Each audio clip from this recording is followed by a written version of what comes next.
Yes, good evening, good afternoon, good morning. Welcome back to Football Heritage TV.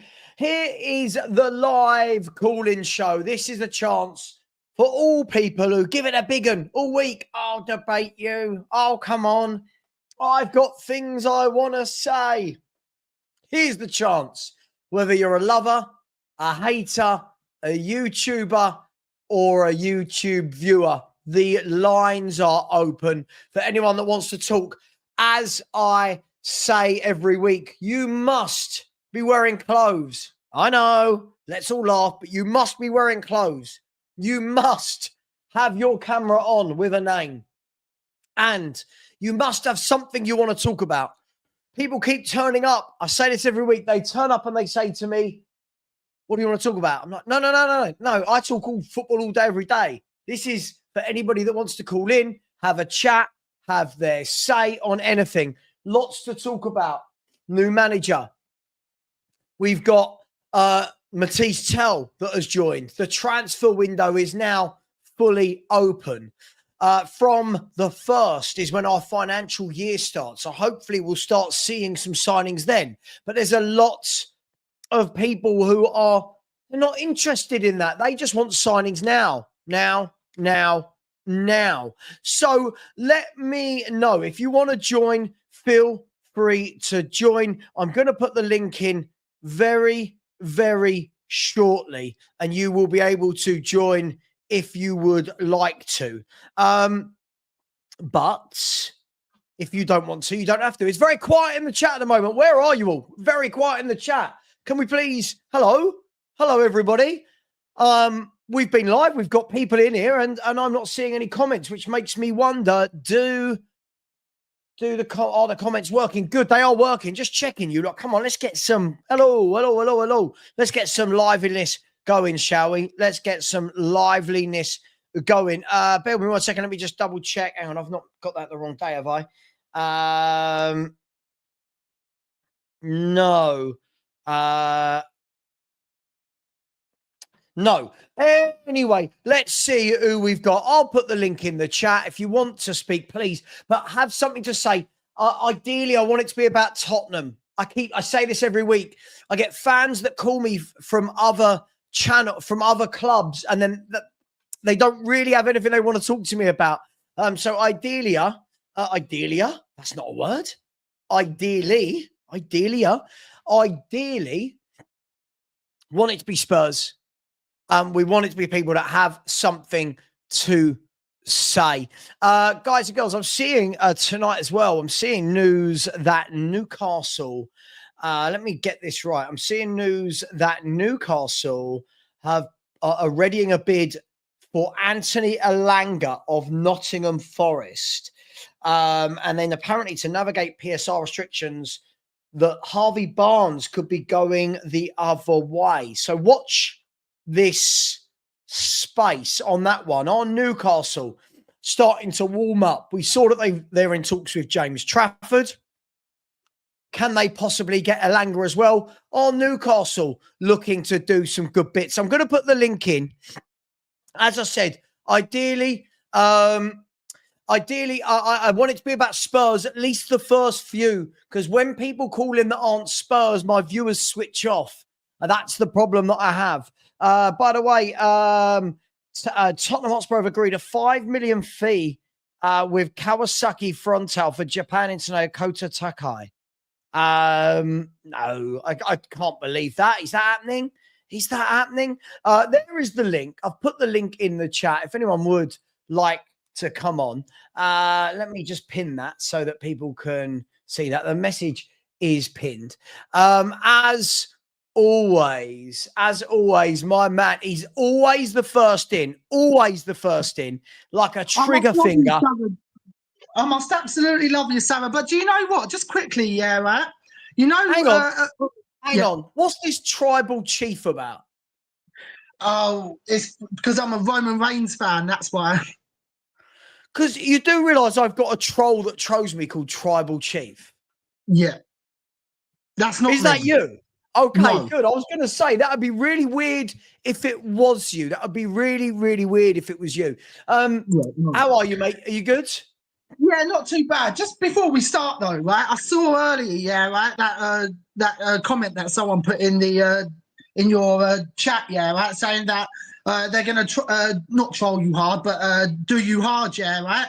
Do you know Yeah. what? It's funny because it's like people like that, yeah, right, must be threatening you with a very good time, then, Sav. I'm telling you, mate. I find it funny. These people are funny. Like, I can tell they haven't supported Spurs for too long. Yeah. There's the big thing about it. And then they're saying to fans like me, well, if Frank doesn't work out, we're coming for you hard. Well, what are you going to do? So what? If Thomas Frank doesn't work out, you know what? Thomas Frank will get sacked and we'll have a new manager. I don't know what these Yeah. people think, like it's life or death. But I don't get it. hey, I've got an Australian fan base that love coming for me. Take that however you wish to take that. Well, anyway, so right, it's kind of weird, Sav, right? Because I'm a little bit confused with absolutely everything that Levy has said in his interview last week, where he turns round and he says that he wants to start winning the league. Well, excuse me. Well, then, where was this motivation 25 years ago? Yeah, look, I mean, I think first and foremost, I think what we've got to realise here is that he's not put a time frame on it, has he? It's not like he's come out and said, right, in 2 years' time, Tottenham Hotspur are going to be champions of England or champions of Europe. He's not come out and said that. Equally, I do feel like this is very much a PR move, and that Vinay Venkatesham has said, look, we have got to communicate better with the fans. You know, this will help with protest. This will help with your perception in the media. So I think these are nice things to say, but it doesn't really mean anything, does it? I mean, not for me. It doesn't mean anything. Well, for me, it doesn't either. I think, if anything, it's a bit of a PR stunt, Sav, to be honest, because it's like, to me, he says, oh, all these nice things just to get the fans on side. But then the problem is, after that, once he's got the fans on side, we don't do nothing. So can we see him actually back it up for once? That would be great. Like, bring in Eze, bring in someone like oh, who's that winger that everyone's talking about at the moment? Begins with S. Oh, Semenyo. No, yeah, that's the one. Thank you. And yeah, and it's just ridiculous, Sav. It's just like, he needs to just back it up now and bring these players in. It doesn't matter if they're costing 50, 60, 70, 80, 90, 100 or whatever million. At the end of the day, like you keep saying, it's the big clubs that don't care. They take risks, and then if it doesn't work, it goes boom. They say, bye, see you later. If it doesn't work out. But we're too scared to do that week in, week out, Sav. Yeah, listen. As much as I love the idea of the chairman just going and chucking £70 million at like 4 or 5 players, I do feel like we have to be somewhat sensible with this. You know, you've got the homegrown rule, you've got the club trained rule, you've got you've got a number of areas within the squad that might need to be addressed. For me, though, what I said the other day was, and Danny and I were talking about this, I need to see. I want to see a minimum of 2 quality players that come in, right? 2 quality players that come straight into the 11, right? I.e., if it was Semenyo and Eze, for example, where you go, right, there's 2 of the 11 that we have improved, and the 2 before them have gone down into being squad rotational players. Then, if you've got to buy a few others in and around, I'm comfortable with that. What we can't see is another window like last year, where it was Solanke was our star signing, which baffles me. The word star next to Solanke shouldn't be a thing, but Solanke and loads of kids. And I think that's what we need to see differently, right? Yeah, definitely. But to be honest, right, I think Solanke was not good last season. His stats, I don't know if you can pull up his stats or not for me, Sav, or not, but who? Solanke's stats. Yep, I can. I can bring them up for you. Yeah. What? God, keep talking while I'm doing it. It'll take me a few seconds. Okay, yeah, it's basically, yeah, right. If you look at the stats from what he did at Bournemouth to where he was last season, it's piss poor, and he was never going to replicate it again. He was never going to replicate it again, and if he can't replicate it like he did, when he was in his last season at Bournemouth, then he shouldn't have even been brought for that. That's what I'm saying. We need to sell him for something, because look, it tells you he was 10 goals behind where he was last season, Sav. Right? That's not good enough. If in the Premier League you're only scoring 9 goals in a season. Yeah, look, I listen. He's not my favourite player at all. I was really disappointed. I was really disappointed when we spent £60 million on him. I thought that it was really poor scouting. It felt very lazy. It felt like, right, let's go and get someone English.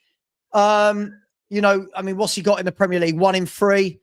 In all competitions, basically, he's got 1 in 3. I just don't think he's of that level. Now, he's definitely not.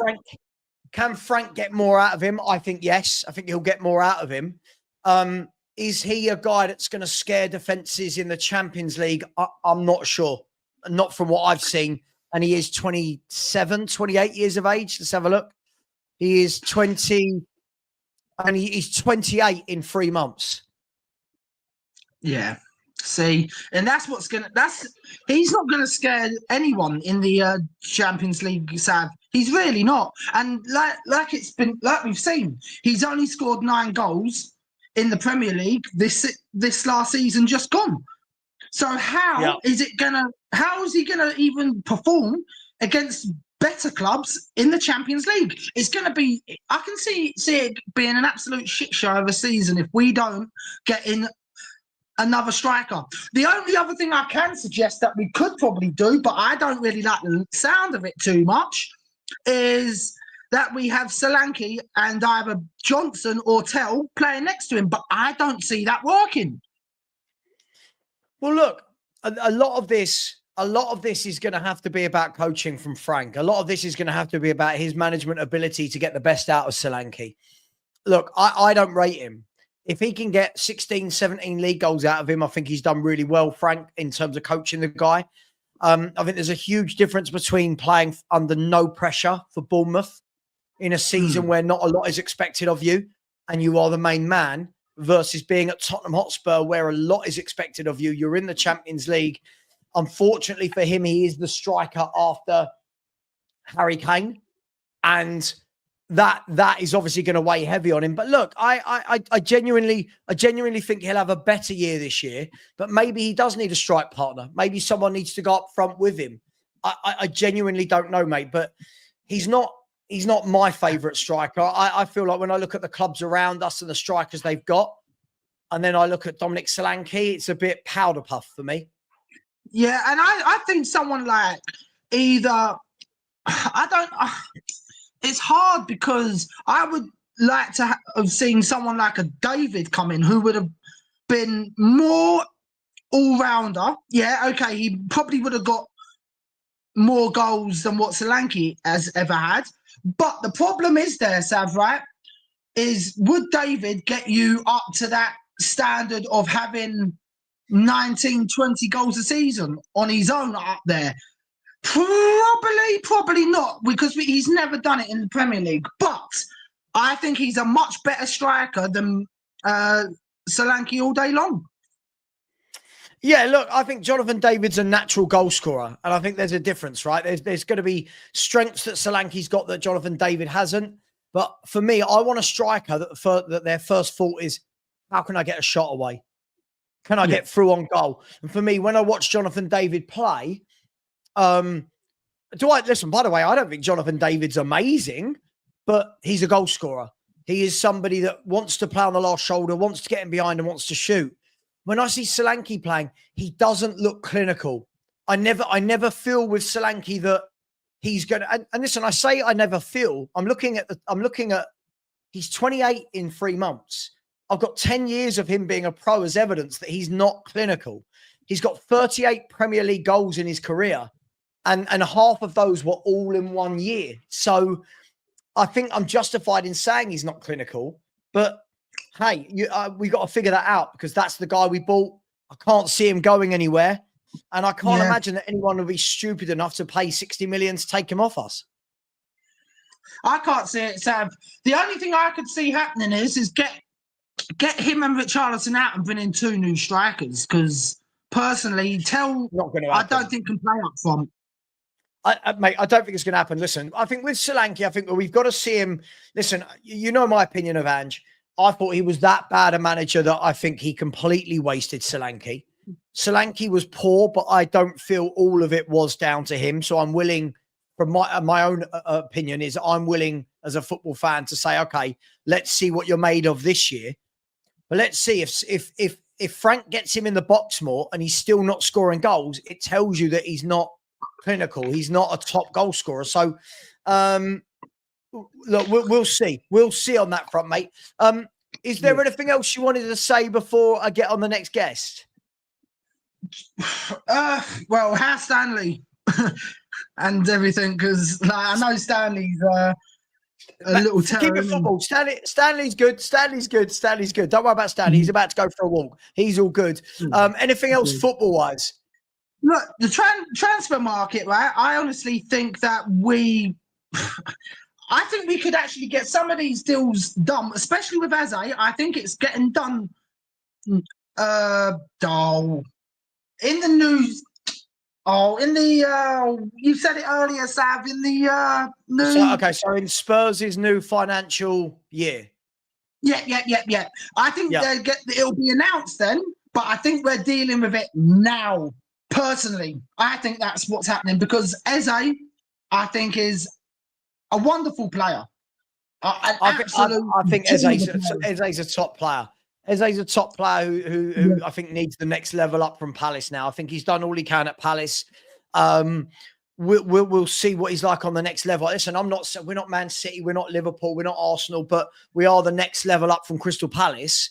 Let's see. Let's give him that massive pitch at Spurs. Let's say, right, go on, entertain us. And listen, I've seen Eze enough games where I've gone, yeah, you're a player. Like he's a top footballer, skillful, unpredictable, scores goals, assists, great dribbler. I think he'll really light up the lane for me. I really do. Yeah, I think he will as well. And you know what? I think it will actually, for the first time in a long time, I think it will actually unite the whole of the Tottenham fan base as well.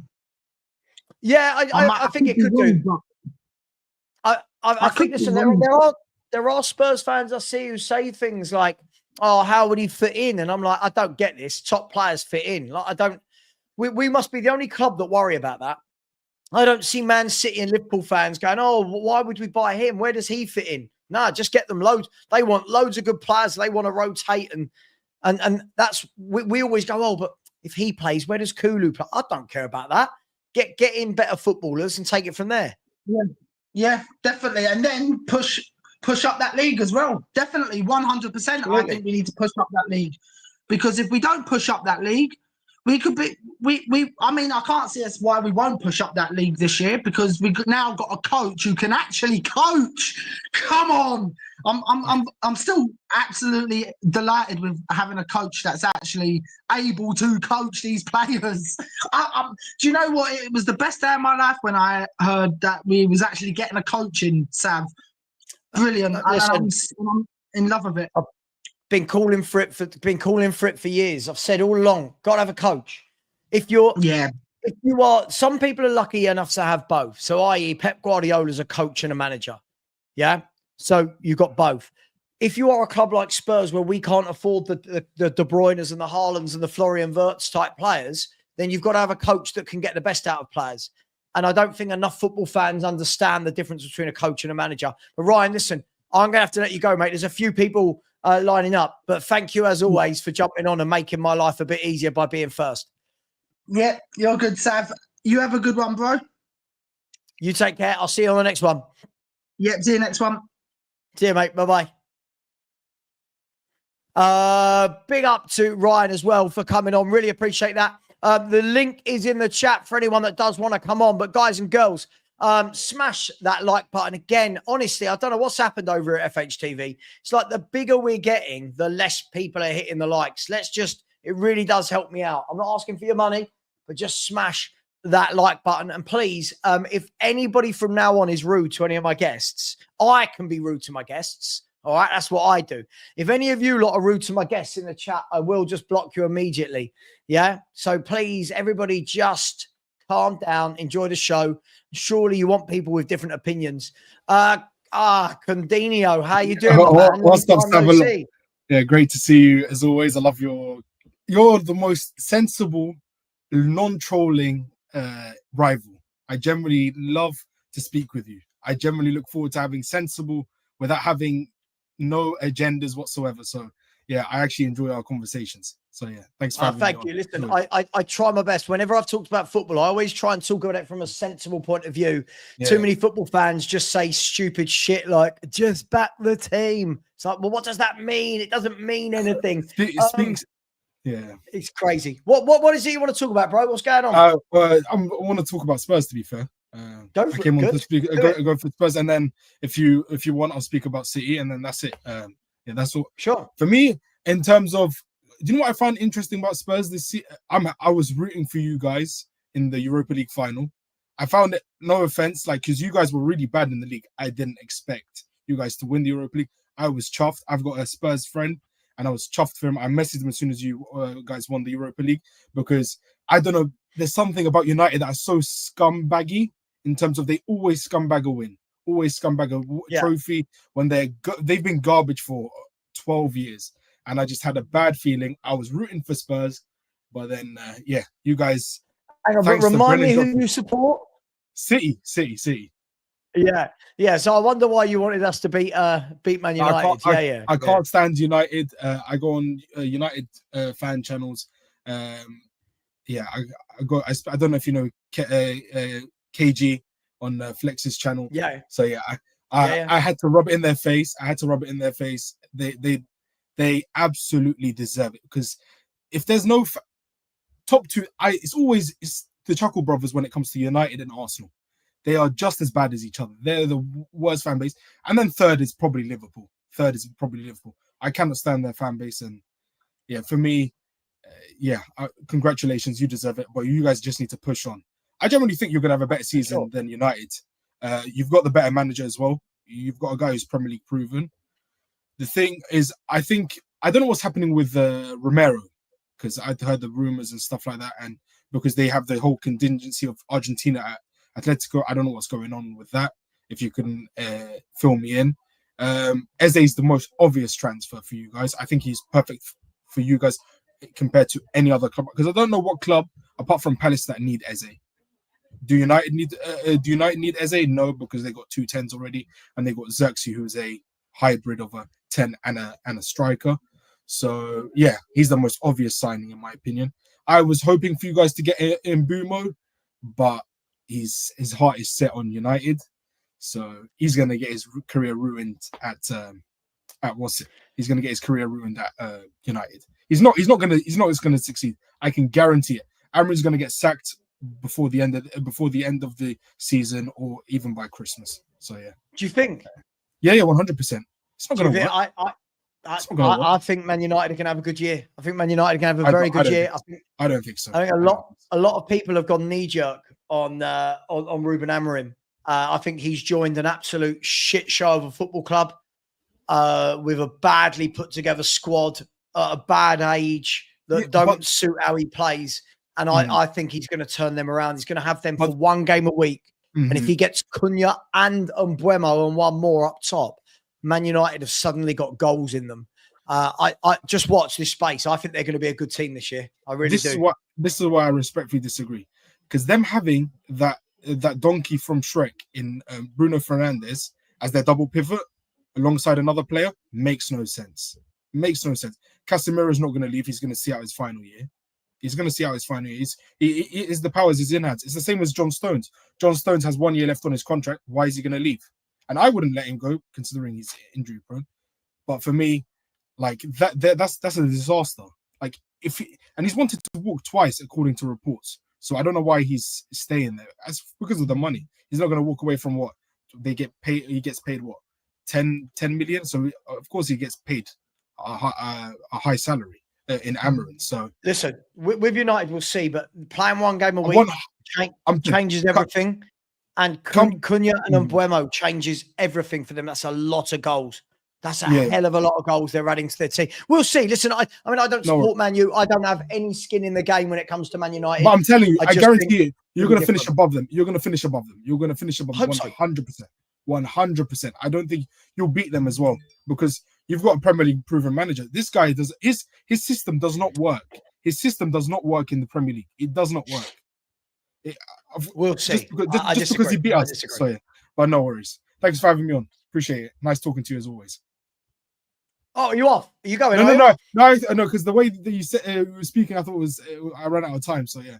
No. You're good. We haven't got too many people waiting. By the way, everybody, the link is in the chat. No, listen, and you said there was something else other than Spurs you wanted to talk about. Let's go for it. For us, I think we'll win the league. But if Liverpool get a striker and probably a winger, yeah, they'll retain it easily. But for us, I think what will be interesting is the outgoings after the Club World Cup. It depends if Edison's going to force a move. He's a bit in and out. He's half in, half out. So if he gets an offer from Saudi, then he'll leave.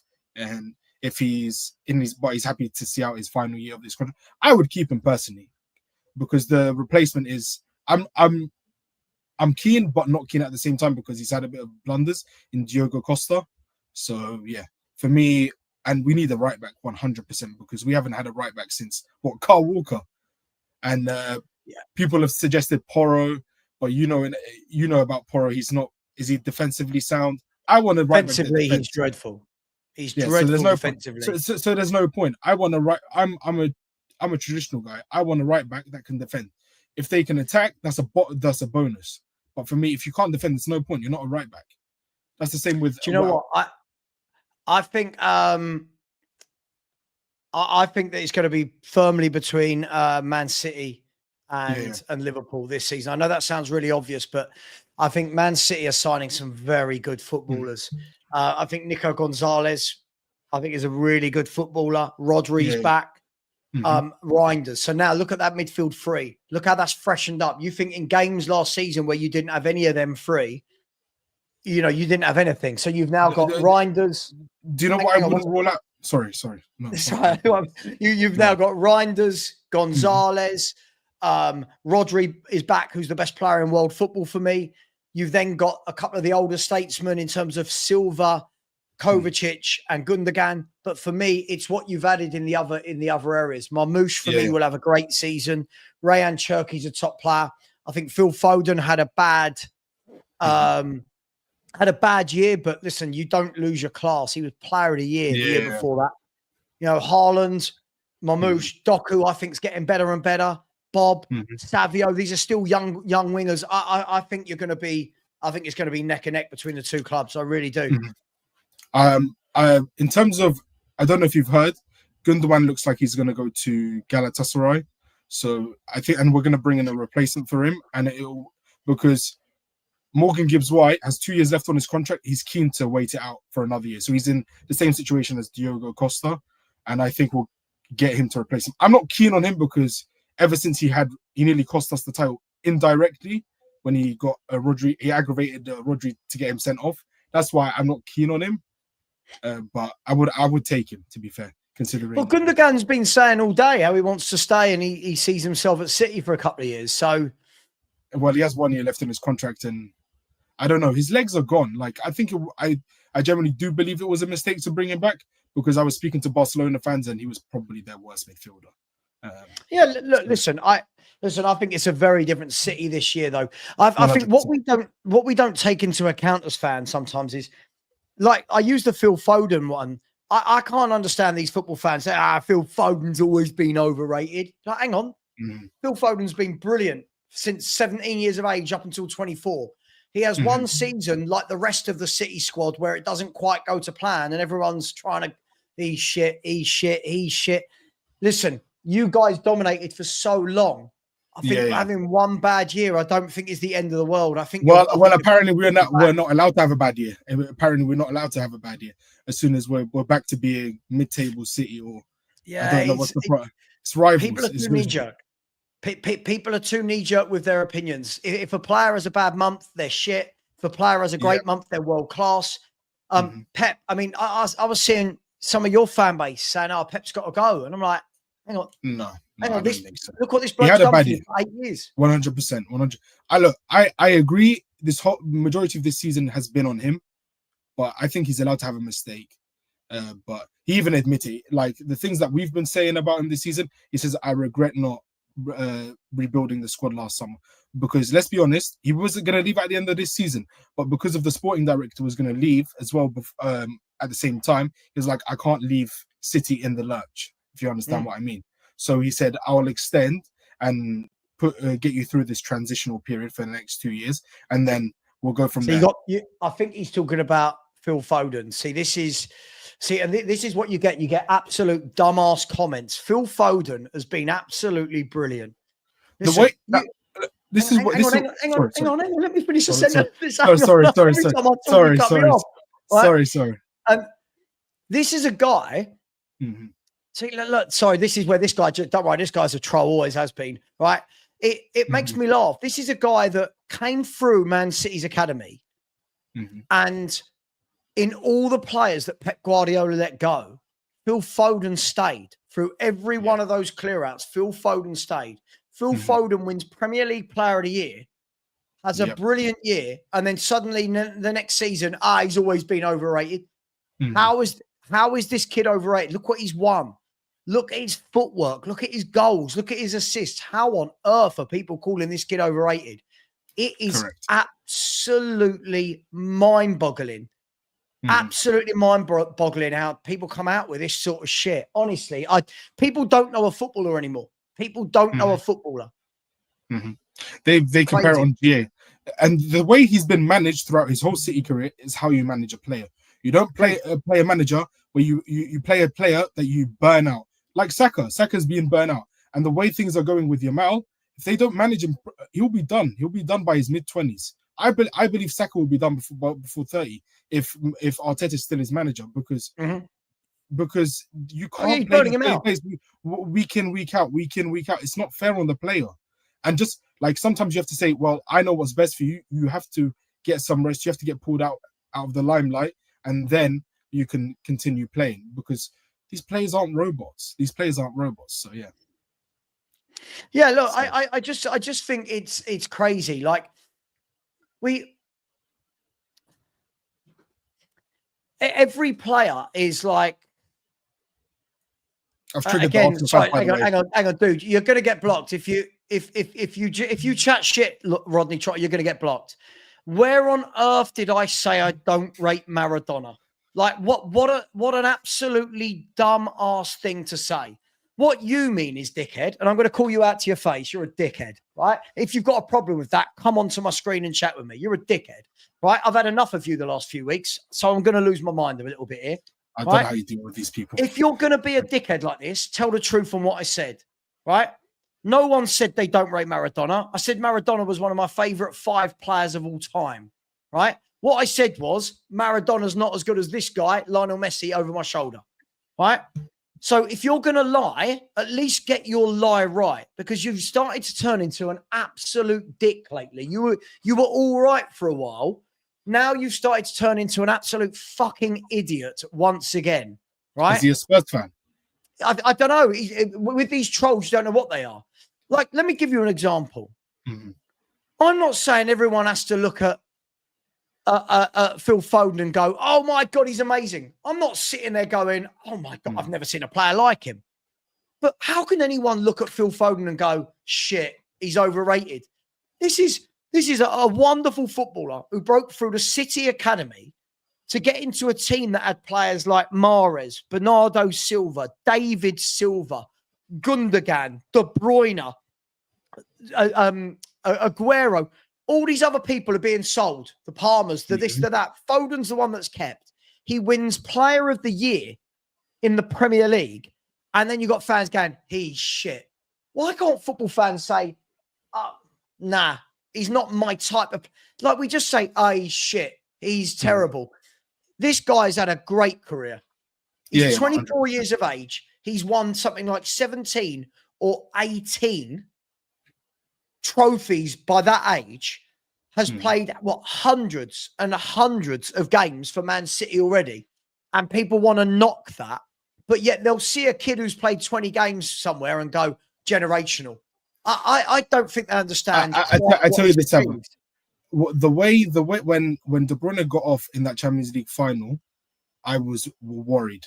But as soon as Foden came on, he controlled the midfield. He controlled the midfield in a Champions League final in the season that we won the treble. He was actually very important. I don't know who else would have controlled that midfield had KDB got off injured. So yeah, for me, he was integral for the treble in my opinion, especially the Champions League final. So yeah, I think people, because he's had a bad season, and I'm guilty of it. Like I was like, is Foden? I had a bit of slight doubts, but I think he'll come back stronger this season. Like I think he'll come back stronger this season. I've got no doubts he'll come back. Listen, he's had a, he had a difficult year. But who didn't have a difficult year at Man City? Who didn't have a difficult year? I just think it's utter insane how much we take good footballers and knock them. I honestly, I don't get it. I just don't get it. Yeah, I totally agree. It is what it is. This is the modern day of football, and they judge them on GA. Like it's unbelievable. It's unbelievable. Well, let's have a look then. Let's have a look. Let's look at Phil Foden. Right, this is what makes me laugh. I think he's a wonderful player. I think he's got such great low center of gravity, brilliant ball control, skillful, scores goals. I'm looking at him here, right? Let's put this in perspective. He is 24 years of age, right? 25. Sorry, turned 25 last month, right? And in that time, he's had 317 appearances for Man City, scoring 98 goals. So just under 1 in every 3 from midfield, right? His best ever season, he's got 27 goals, right? He's won Premier League Player of the Year. Right, hang on, let me just double check. He's won Premier League Player of the Year. He's won PFA Young Player of the Year twice. PFA Players Player of the Year once. PFA Team of the Year once. The Football Writers Footballer of the Year once. Premier League Player of the Season once. Man City Player of the Year once. And yet everyone wants to knock him. They don't get football. These people don't understand football. I think we live in the modern. He's a wonderful footballer. I think we live in the modern age where fans is the mentality of what have you done for me lately? It's always it is. Yeah, 100%. So that's what we're living in, and unfortunately, some people measure it on GA, some people measure it on the eye test. It is what it is, and we're just gonna have to ignore some people and sometimes take some other people seriously. It is what it is. It's football. I think one last thing. I think what kind of had a lot of pressure on Foden was that after having such a successful year, he kind of wasn't great in the Euros, and I think that's why people are kind of putting him down, because he didn't perform in the Euros after having a successful season in the Premier League. Sure. Listen. Do you know what? Listen, I'm not saying everyone has to think everyone's great, but it's just how quickly football fans put down good footballers is madness for me. You don't go from being Premier League Player of the Year to being shit overnight.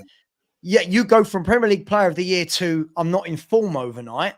But listen. We'll leave it there. Listen, I really appreciate you coming on. Norris, thank you for having much. Good to see you as always. Good to see you healthy and everything. Good luck as well in the future. Appreciate it. I appreciate that. No worries. Bye-bye. Appreciate that. Take care, bro. Take care. See you later. You too, as I said, and fair play, because Lord Rodney Trotter is waiting in the queue in 3 persons' time. So we'll ask him why he's lied about what I said about Maradona. He can tell me to my face, why he lied about me. We'll bring it on. He's shaking his head. Everyone's just seen you lie, mate. Who on earth would say they don't rate Diego Maradona? Just ridiculous. Yuvraj, how you doing, my man? You good? Yeah, how are you? How are you? I'm good, mate. I'm always good. I live for these debates. What do you want to talk about, my man? I'll just speak about Spurs for a bit, and then I'll speak about my team. You don't have to speak about Spurs. If you want to talk about your team, feel free. Go for it. I just want to figure out just generally, just a quick thing. I think you guys will do well next season. I'm not gonna lie. I think as Thomas Frank's a quality manager, I've rated him for a long time. I think he's done well at Brentford, despite all and Boomer, which he's improved players as well, which Ange doesn't do. I like Thomas Frank. He improves players. He makes players better. Wiss is a quality striker now due to Thomas Frank. So I think as it happens as well. So I think Shaki should go for Watermada. I forgot his name, from Germany striker. But I don't know if you guys go for him, but that's a suggestion if you want to go for him or not. But yeah, overall, I think Tottenham will do well next season. I think Thomas Frank's a quality manager, and you will hope. I want Spurs to do well for you as well, because I think you're the most logical fan. Like Tottenham fans online, the Spurs and defense is crazy. Oh, Spurs fans are hard work. Honestly, Spurs fans talk like we've won trebles. They don't rate anybody. No one's good. Arrogance in this fan base is crazy. After winning I know you won the Europa League, yeah, but bro, you don't acting like you're not that club yet. You won the Europa League, but like you're not that top club going for top players. You're like, you need to win more. So listen, Tottenham fans it's their opinion. I'm not going to just change it, but I don't know how the ego of Tottenham fans are some, but yeah, that's what it is. I'm not a Tottenham fan, so I'm not going to change their view. But yeah. Are you boys winning the league? Talk to me about that. Are Liverpool retaining the title? The way we're acting, yes. I mean, we still need a striker and a striker and a centre back. But yeah, it's been good so far. Didn't expect us to act this serious in a window. If you asked before the window that we would spend this big, I would never expect us to spend this big. Like FSG have always been cheap for the past few years. We spent big for once, so I'm happy with spending big for inverts. The best 10 in the world, in my opinion. You can debate what you want, or first top 3 guaranteed. Best 10 in the world. Yeah, you can. Okay, you know what? Top 3, whatever. I think. No, I'm just trying to think. Oh. Yeah, listen. By the way, I think Florian Wirtz is a wonderful footballer. Yeah, I think he's a superstar, bro. I mean, and the switch from rival fans are crazy. Switch from rival fans, not you, but like City fans are.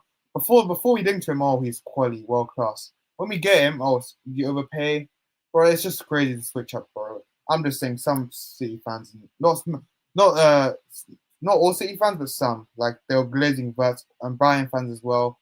So yeah, I'm just glad we got Florian Wirtz over the line. Frimpong as well, not better than Trent, but a good Trent replacement, probably the second in terms of GA.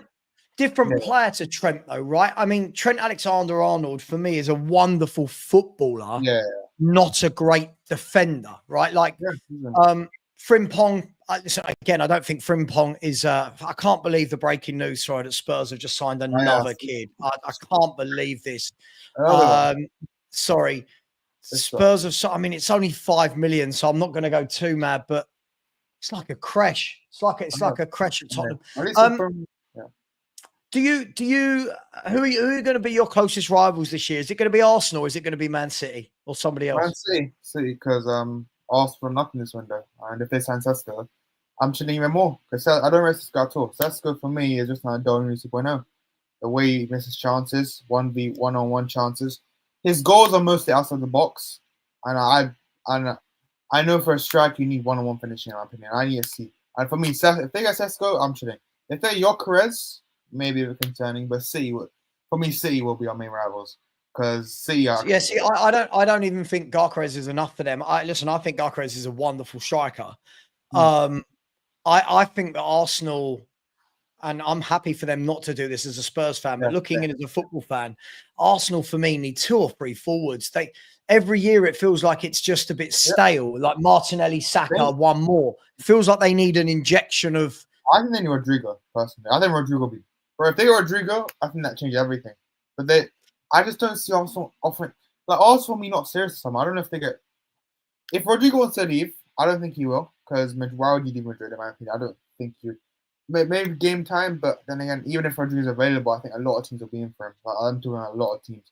So, if Arsenal get Rodrigo, a lot of changes. I think they're probably going to be up there. I think they're going to be up there, but for me, Arsenal, they're not serious on me. And the way we're signing, the way City are signing, for them, both of us are very good this summer, heading into a very good season because we're having them before pre-season. City obviously playing the Club World Cup, so I'm buzzing as a fan. I mean, I think the striker Ekatike personally, because Isak.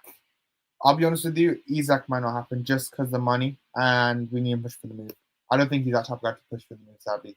So, and then Alvarez is a dream, but I don't think he's doing it as well. So, we may get Ekatike because I don't think I want him, but listen, if the club want him, and I have no reason to trust the club now because they actually spent big to some of the I trust them enough to go for whatever they want. So, I think Ekatike is the track we get, and Dehi's definitely coming as well. Not definitely, but I think he may come in just because Kanate might leave on a free next summer because he might not sign a deal. So, yeah, I'm heading into a positive season, and I think we're going to. But you can remember this: we're going to win the Champions League and Premier League. Clip it all you want. We're going to win both. So I'm that confident right now. I love it when fans do this. Like before the summer has even really started, they say things like we're winning the league and the Champions League. Like that's it. It's such a bold. Hang on, you're right. Last year, you know, your fans, right? Your fans last year, we're doing the quad. You won one thing, right? And you're telling me on the 23rd of June that you're winning the league and the Champions League. Now, you could win the league, but it's a big shout. It's a big shout to start talking about winning it all. Okay, let me change it. We'll win the league and Champions League if we get Isak. That's if we get Isak. Now, if we don't, I don't know. That's one. Because Isak, for me, if you get Isak, bro, just stop the league. Because Isak, Wirtz, Gakpo, Salah, that's probably the best front four in the league. One of the best in the world. So I think you can potentially win the Champions League and Prem with Isak. However, if you get Ekatike, maybe not. Because Ekatike, for me, may just be unproven as hell. I just don't know.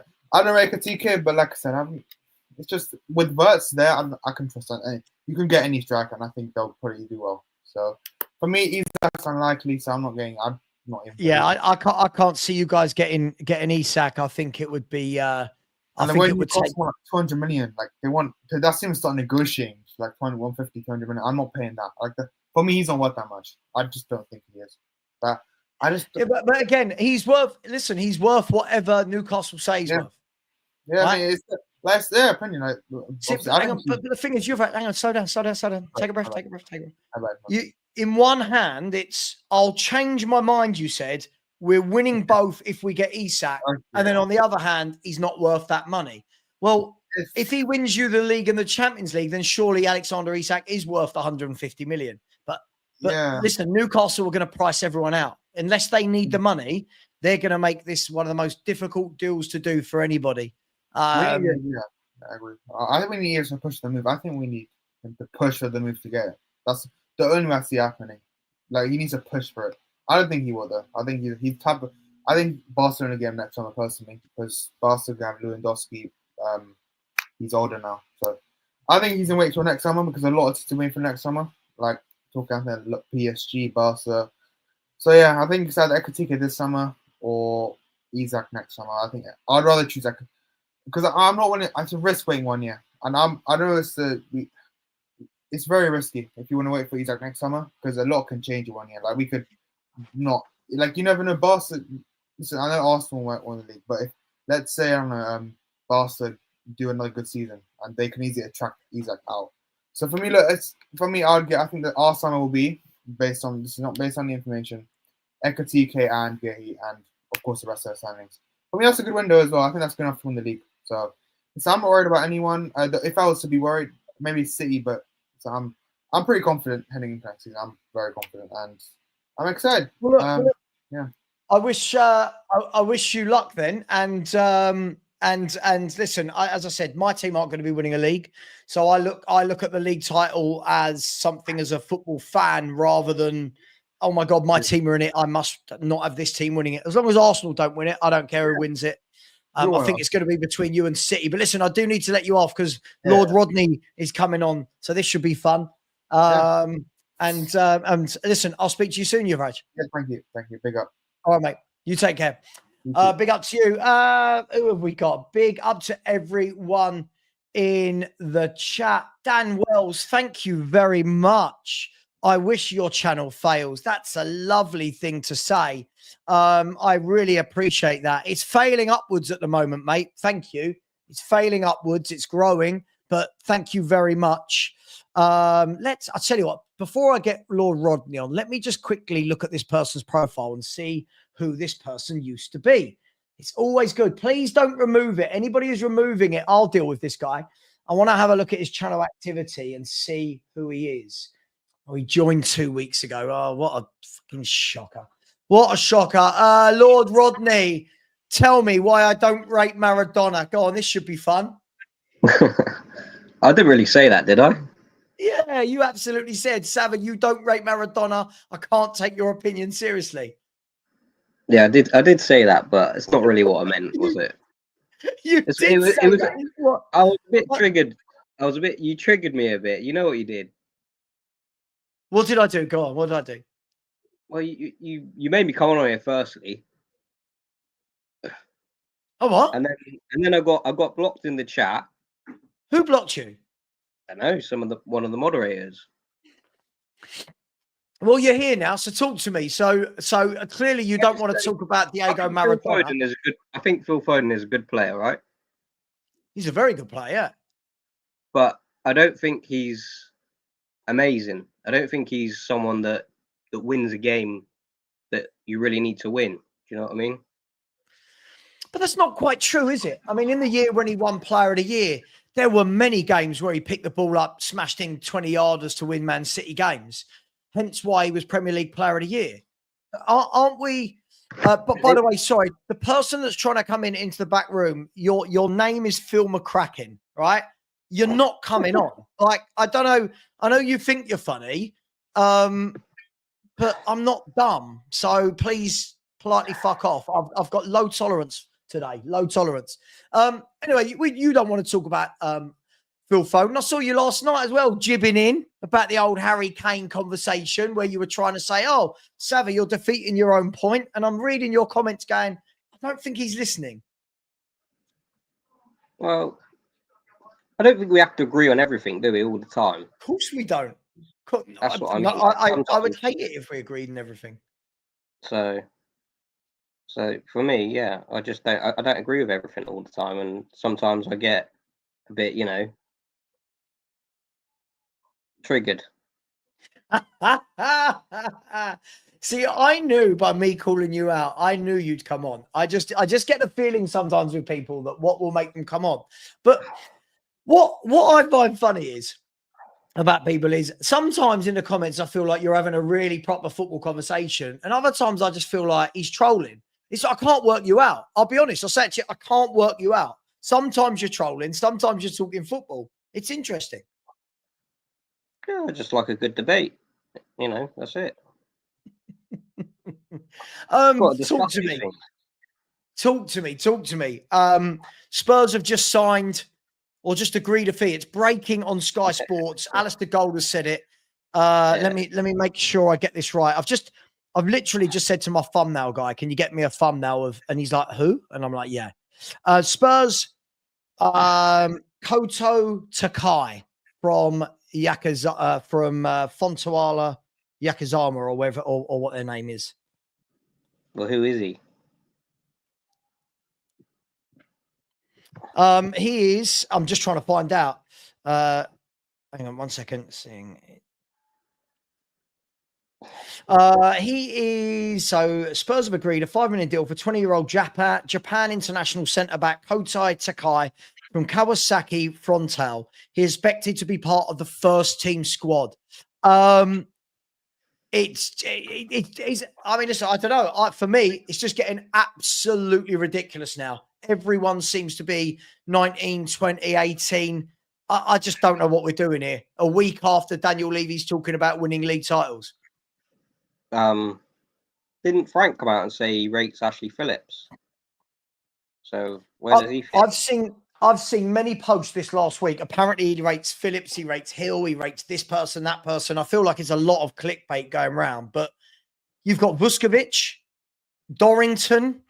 Well, Vuskovic did well on loan, but it's a different story in the league, isn't it? Yeah, of course it is. Yeah, I just don't get it. I don't actually see. I don't know what we're doing. I just don't know what the plan is. Is this what we're Is this the Revenue. Romero replacement or what? What are we doing? Revenue. He's What, Asian. buy him for 5, sell him for 50? Well, and like sponsorships and merchandise and attracting new fans, all of that. So continuing the Asian market from Yuk in Asia, in Korea, now Takai in Japan. Is that what we're doing? Are we going to get someone from every Asian country to cap off that market?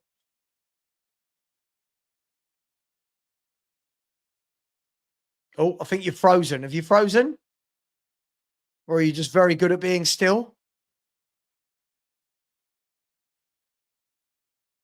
Yeah, I think we've lost you. I think we've lost you there, Lord Rodney Trotter. I'll kick you from the studio. If you want to come back on, feel free. Yeah, guys. So listen, it is breaking across the Sky Sports. Tottenham agree $5 million deal with J League side Kawasaki Frontale for Japan defender Kota Takai. Now, this is going to do Spurs fans no good at all, is it? Because after the Tell signing, we're all sitting there saying, surely the next one's got to be a signing that gets us all on board. Surely it's got to be one that gets us excited. And yet again, you know, we buy another kid. I just don't get it. You just don't get it. Rick, you deserve this. I don't know what I deserve. Good things, I'm sure you meant to say. Yeah. Listen, let me bring in Leo. Leo, how you doing, man? You all right? I'm doing well, Savva. How about yourself? You can hear me well? Yeah, I can hear you, mate. I can hear you. Yeah, listen, I'm all good. Again, I mean, this signing is, I don't know. It's just gonna, lots of people are gonna. We're gonna win the We're league, all- Champions League, eh, Savva? With that one? Yeah. Yeah, it just feels a little bit Spursy, doesn't it? Like, listen, I don't know him. I've not seen him play, but you know, when you're signing players for 5 million, they're going straight into the first team squad. Apparently, I just kind of feel again, it's just very underwhelming. Now, it could be the greatest thing since sliced bread, Leo, and I might eat my words, but it's, you know, look what we're doing, look what those big clubs are doing. It's just chalk and cheese, isn't it? Yep, very much so. And it's actually funny because I kind of came on here to kind of contradict myself from last time. I remember I came on here last time talking about how, you know, I'm thinking it's going to be another typical Levy window. We're going to sign the same, you know, same type of players. We're not going to go for the quality. And I was actually coming on here to kind of, you know, flip flop on my, you know, on my last appearance on here. Because, you know, I said all that before the clip came out, you know, with Vinay, with Levy, with their little love fest and romance, whatever that video was, which was super hilarious. You know, I came on here to actually say, you know, after that, you know, Levy said some pretty big words, and you know, in my opinion, he can't just say all that and now sign some guy born in 2004 center back. You know, he can't. I thought he couldn't continue to sign the same types of players that we were signing. You know, after he came out with those big words, you know, that, you know, where the fan base is really going to be on him, you know, with these type of signings. So yeah, super disappointing. And you know, I'm just hoping, you know, we're just being impatient, and you know, the good signings are going to come. I think they're going to come though, for sure. Yeah, listen, I hope the good signings will come. I just think that it's more than anything, I think it's optics. I think it's a statement of intent, right? For us to say, cool, okay, we've just won a European trophy. What are we going to do? Are we going to make a signing where Spurs fans go, yeah. And so far, all right, we took Danso and Tell, who we knew were going to come after loans. And then the first signing is a £5 million Japanese centre-back from the J League, so got no European experience at all. No one's, I'm guessing no one's heard of him. I'm sure there'll be loads of people telling me out there that, oh my God, this guy's great. I've seen him play every week and all that, but they haven't. It just feels again like we've already got Vuskovic, who's young. You've got Dorrington, who's young. You've got Phillips, who's young. You've got 3 young centre backs. You've got Romero, Van der Ven, Dragusin, Danso. You've got 7 centre backs, and then our first signing. If the first signing is a top centre half, you go, that's brilliant. Mhm. Another 20-year-old, no European experience, no experience of a top league, and I don't know, mate. It just blows my mind a little bit. Yeah, yeah, no, I completely agree. Like, if you go and sign Scalvini, who himself is a bit of a younger, talent, but if you go sign Scalvini and then sign this guy, that's one thing. But we're bringing in this another unknown Lange, data-driven BS, whatever signing. For me, it's like you said, it's not convincing at all. Um, but for me, I have a question for you. So say like I don't know, let's go with a random budget. Let's say you have a budget of 150 million pounds, right? Yeah. We can speculate, we can try to see what the club is going to do, but for what is your ideal window? Like if you just had that budget, you could bring in however many players you want under that price range. Who would you bring in? I mean, Eze's the obvious one. I know we all talk about him a lot. Eze for me is the no-brainer. I think he'd light up the lane. Definitely. I want someone of seniority in that midfield. I want whether it be a Conor Gallagher, whether it be a Paulinho. I want a workhorse. I want a pro. I want a man. I want a man's man. I want someone who's a leader. I don't want anyone who's fragile. I want some strength. And when I look in the last 2 Premier League seasons before they both left this country, Paulinho and Conor Gallagher were right up there in all the midfielder stats for tackling, interceptions, ground covered, duels won, headers. I think we need a no-nonsense player like that in midfield for me. Someone who does all that dirty grafting. I don't think we've got it. I don't think we've got it. So I would take Eze for the flair. I'd take one of those types of player for someone like a Samuel Ritchie as well, an Edison, someone of that ilk for the defensive side. And then I still think we need a striker. I think we need another striker, a goal scorer. Vlahovic? Would you take Vlahovic?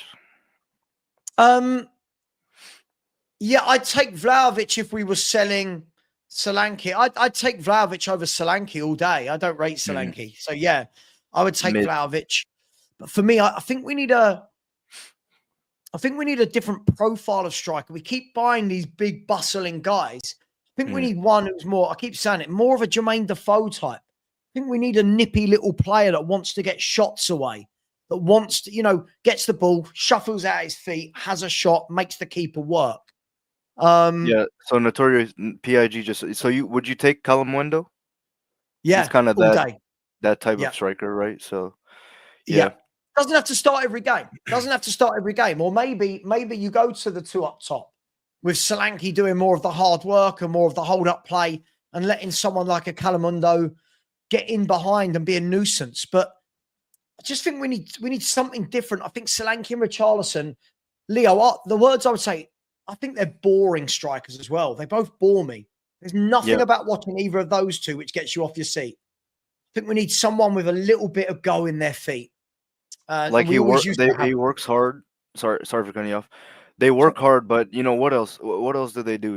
Richie's good with his head. Okay, great. He's a striker. He should be good with his head. Yeah, I completely agree. And then I guess I'll kind of flip the question as well.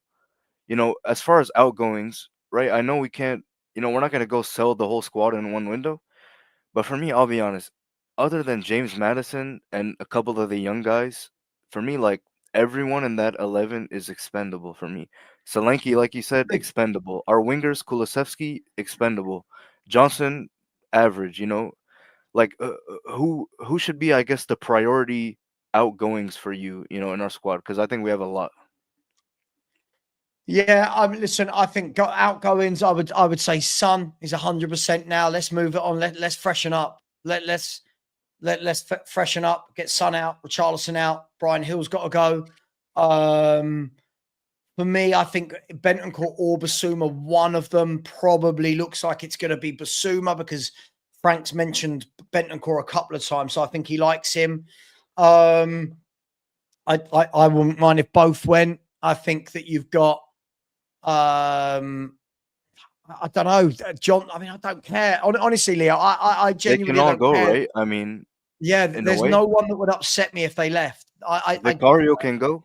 Very Yeah, flawed goalkeeper. yep. Romero, not a perfect. He's not Virgil van Dijk like how our fans think he is. I Mhm. mean, yeah, I know we can't sell them all, but for me, Kulu, just he's so up and down. He's so injury prone. For me, Kulu would be a priority outgoing. Like, I just think Who's he's that? just not Kulu. fit for Kulu. Kulu for me, I mean, the problem you've got with Kulu I this sell him. summer is he's injured, isn't he?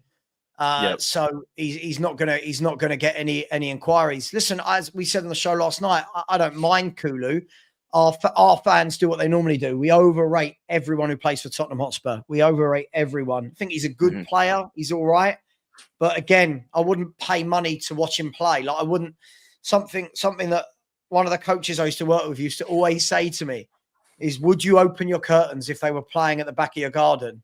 Someone like Kulu, I wouldn't. Someone like Eze, I would. Right? That's the For sure. difference. So Someone like yeah, Mo look, Kudus, I would. For me, yeah. I mean, Kudus, yeah, frustrating player, but an exciting player. Like he does things that are different. He does things that we can't do with a ball ourselves. He's yep. exciting. Mhm. So yeah, so look, we'll see. I guess look, we're going to know in the next 10 weeks. We're going to know all of this, aren't we? And we'll see. Yep. But at the moment, Spurs are being Spursy. Spurs are being Spursy. What's new? Yeah.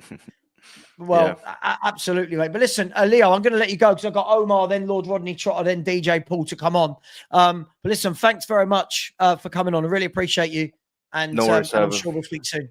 Yep. Thanks again for having me on, and yeah, keep up the great content. Everyone, subscribe. Take it easy. Thank you very much, mate. Cheers. Big up to Leo there. I'm going to bring on, I'll tell you what I'm going to do. Let me finish. I'll bring Lord Rodney on to finish off what we were talking about. Then Omar, then DJ Paul. Just before I do, big up to Sanctuary 7, who said, in your opinion, do we have any chance against PSG? I mean, a fully fit PSG that are flying and in form, absolutely not. Beginning of a season when no one's really up to speed, probably not.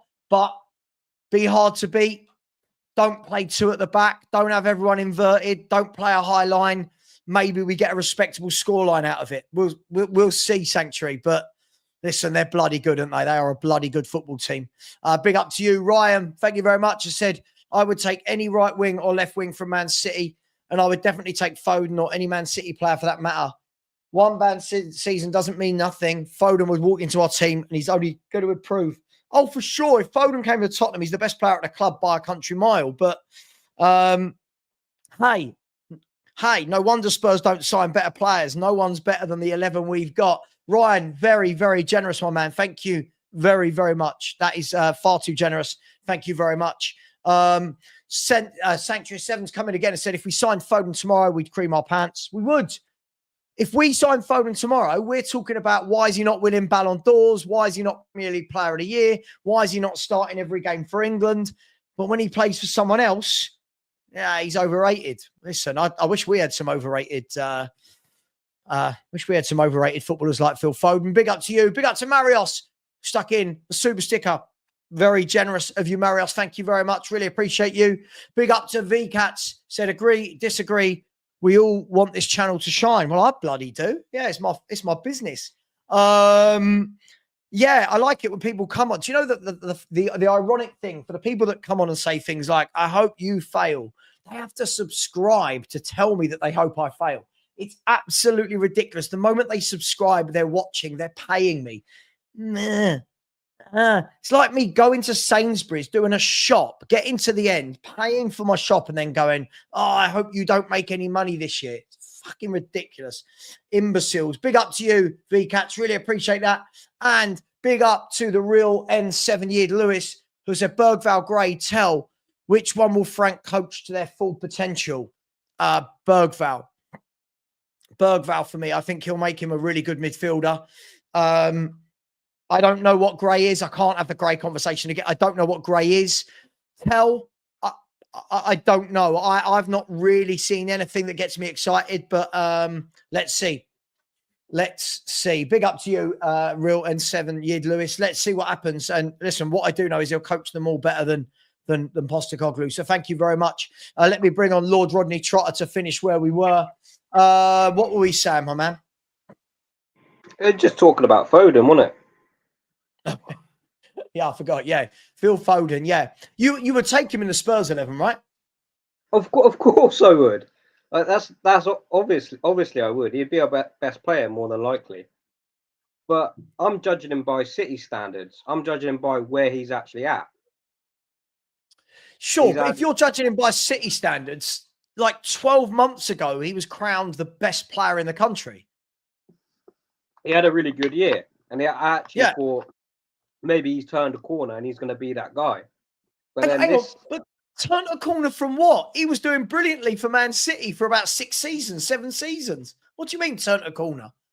I think he's carried a lot by the brilliance of that team, brilliance of the manager, brilliance of the coaches, brilliance of the squad. I think he is a good player, and he would be our best player. But for City, look at the players they've had. They've had David Silva. You know, just quickly, guys in the chat, mods, please don't block anyone. From this moment to the end of the show, I'll block everyone. Don't block anyone. Everyone complaining that people are being blocked for nothing. Stop it, or I'll take away all my mods and I'll do it all myself. Please stop blocking people for nothing. Blocking people is meant to be for if they're violent, rude, abusive, not because somebody disagrees.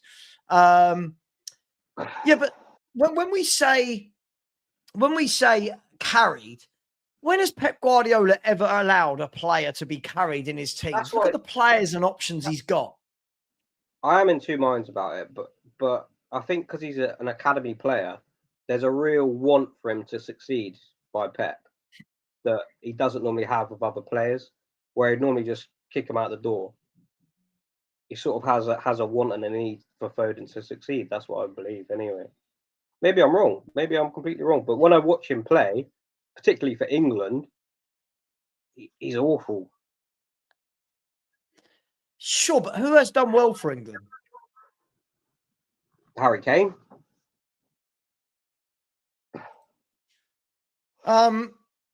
Harry Kane, has he done well for England? When I watch Harry Kane in international tournaments, he's absolutely anonymous, isn't he?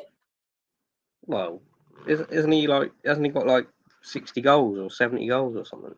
Sure, but when you actually go and have a look at who most of those goals are against, it's like Macedonia and Malta, and like we can do this all day long, right?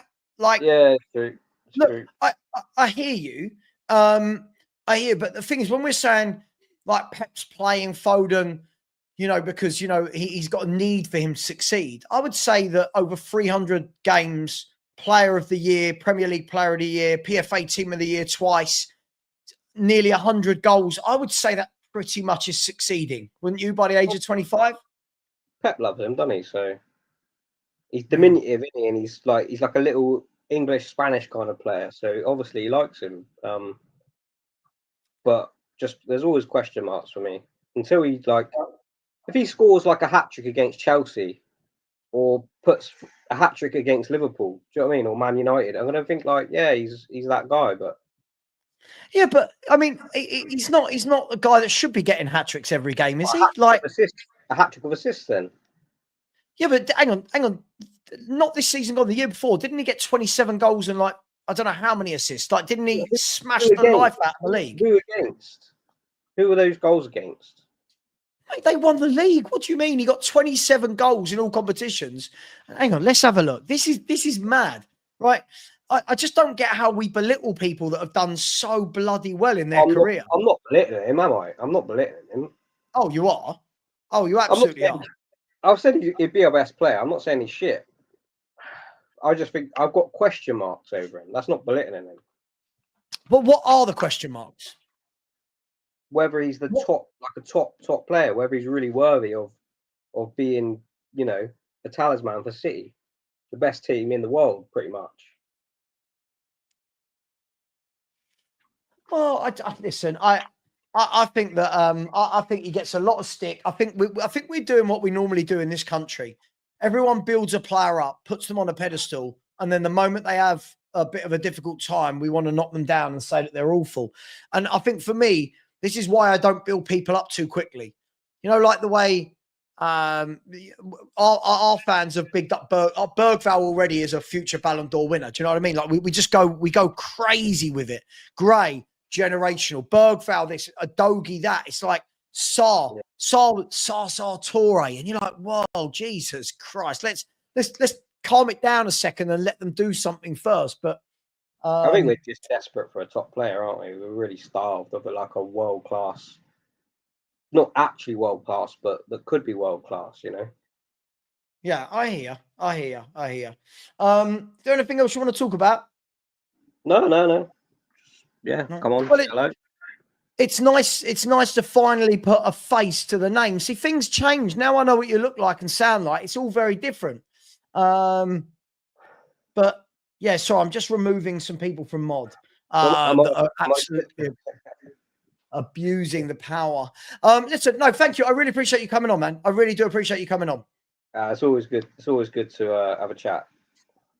Absolutely. And I'm sure we'll have more back and forth.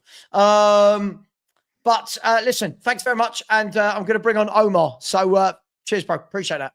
No worries. Guys, girls in the chat, please calm down. What's got into everyone? Why is everybody bitching and moaning about mods? Can we just talk football?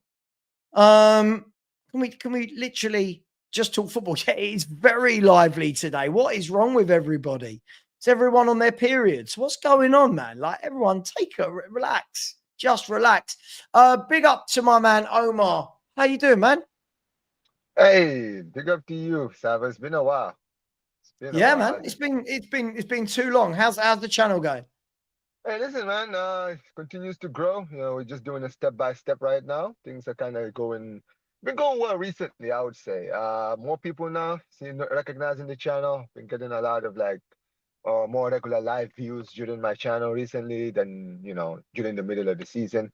But yeah, man, I'm just happy, man. I'm just happy that the channel is improving. Thankfully. Good, mate. Listen, it takes time. It honestly, people think that you wake up one day and suddenly you've got thousands and thousands of subscribers. It takes a lot of hard work. So keep plugging away and you'll get there. What are we talking about? What football are we talking about? Hey, listen, we could talk about Spurs. I mean, listen, man.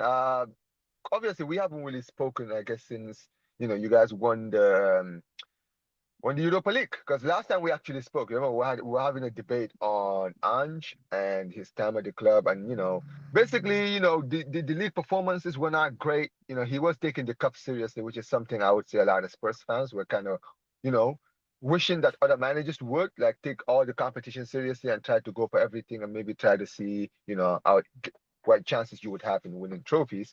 One thing I would say is, right, now that Ange is really gone, Savva, because you're one of the people who were really pro Ange out, right? When you look at the 2 seasons he's been at the club, right? Yes, he's had the league. In the league, he definitely, it was poor, right? Losing the amount of games you did. Let's be honest, you guys didn't even hit 40 points, right? Would you say that, where would you rank him, his 2 years at the club? What would you give him as a grade? 4. 4 out of 10. I'll bump him up to a 6 because he won the Europa League. But I think he had a very easy run in the Europa League. And I thought that his Premier League, take the first 10 games away, I thought that his Premier League reign was some of the worst I've seen since I've been alive. Honestly, in all my years of supporting Spurs, I've never experienced losing like it. It felt like it was every week. Right.